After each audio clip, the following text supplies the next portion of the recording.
அன்பர்களே வணக்கம்.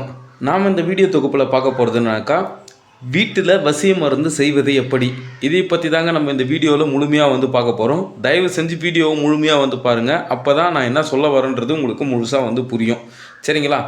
இப்போ எப்படி சாமி நாங்கள் வீட்டிலே வந்து வசிய மருந்து செய்கிறது அப்படின்னாக்கா, இது வந்து ரொம்ப ரொம்ப சிம்பிளான மெத்தடு. இதுக்கு வந்து பாதி பொருள் வந்து பார்த்தீங்கன்னாக்கா நாட்டு மருந்து கடையில் வந்து கிடைக்கும். சரிங்களா? வசம்பு 100 கிராம் வாங்கிக்கிங்க, அப்படின்னா 10 கிராம் வாங்கிக்கிங்க. சரிங்களா? 100 கிராம்லாம் வந்து வாங்கி நீங்கள் ஒருத்தருக்கே வந்து கொடுக்க போகிறதில்ல. அதனால் வந்து 10 கிராம் வந்து வாங்கிக்கிங்க. கோஷ்டம் 10 கிராம் வாங்கிக்கிங்க. அதிமதுரம் 10 கிராம் வந்து வாங்கிக்கிங்க. சரிங்களா? இது என்ன காரணம் அப்படின்னு சொன்னாக்கா, நீங்கள் எந்தெந்த பொருள்லாம் வந்துட்டு அந்த மருந்தில் கலக்கிறீங்களோ எல்லாமே வந்து ஒரே ஈக்குவலாக வந்து இருக்கணும். அதை மட்டும் வந்து நல்லா வந்து மனசில் வந்து வச்சுக்கோங்க. அதாவது வசம்பு 10 கிராம் அப்படின்னாக்கா அதிமதுரமும் 10 கிராம் தான் வந்து சேர்க்கணும். சரிங்களா? இது வந்து நாட்டு மருந்து கடையில் நீங்கள் என்னான்னு கேட்கணும் அப்படின்னாக்கா, நல்லா காஞ்சு தான் வந்து கொடுக்க சொல்லுங்கள். சரிங்களா? ஒரு சிலது வந்து பார்த்தீங்கன்னாக்கா வந்து மேலே வந்து காஞ்ச மாதிரி வந்து தெரியும், உள்ளே வந்து பார்த்தீங்கன்னாக்கா வந்து பச்சையாகவே வந்து இருக்கும். அந்த பச்சையாக வந்துட்டு இருக்கிறத வந்து ஏன் வந்து வேணான்னு சொல்கிறோம் அப்படின்னாக்கா, அதை வந்து நீங்கள் வந்து ஒரு அம்மியில் வந்து போட்டு அரைக்க முடியாது. சரிங்களா? அப்படி இல்லை மிக்சியில் வந்து அரைக்க முடியும் அப்படின்னாக்கா, இதை வந்து சின்ன சின்னசாக வந்து கட் பண்ணி உங்களால் எவ்வளோக்கு எவ்வளோ வந்து சின்ன சின்னசாக கட் பண்ணி பண்ண முடியுமோ அதையே வந்துட்டு நீங்கள் மிக்சியில் போட்டு வந்து அரைக்கணும். அரைச்சாலும் வந்துட்டு இந்த பச்சையாக இருக்கிறது வந்து பார்த்தீங்கன்னாக்கா வந்து அந்த பவுட்ரு மாதிரி வருமானு கேட்டாக்கா வராது. சரிங்களா? இந்த மாதிரி வந்து பச்சையாக இருக்கிறத முடிஞ்ச அளவுக்கு நீங்கள் நிழலில் வந்து காய வைக்கிறதுக்கு வந்து பாருங்கள். சரிங்களா? அதுக்கப்புறமா தான் வந்துட்டு நிழலில் வந்து ஏன் காய வைக்க சொல்கிறேன் அப்படின்னாக்கா, அதுக்கு வந்து பவர் வந்து ஜாஸ்தி. சரிங்களா? இப்போ தேவையான பொருள் வந்து பார்த்தீங்கன்னாக்கா வெள்ளரிக்கம் வேர்.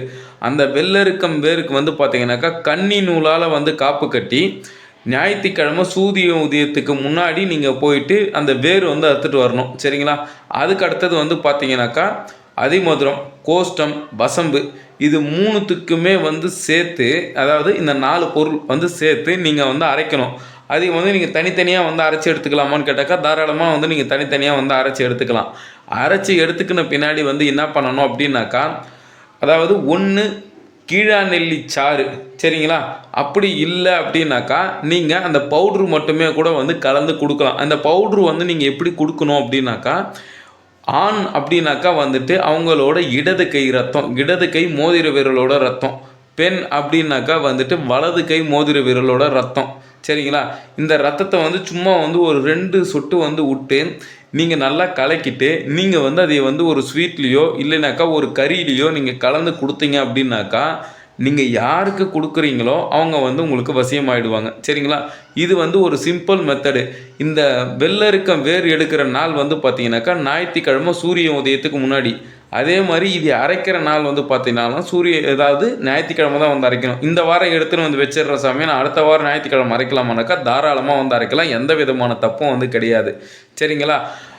நன்றி, வணக்கம். ஏதாச்சும் டவுட்னா கமெண்ட் பண்ணுங்கள். நான்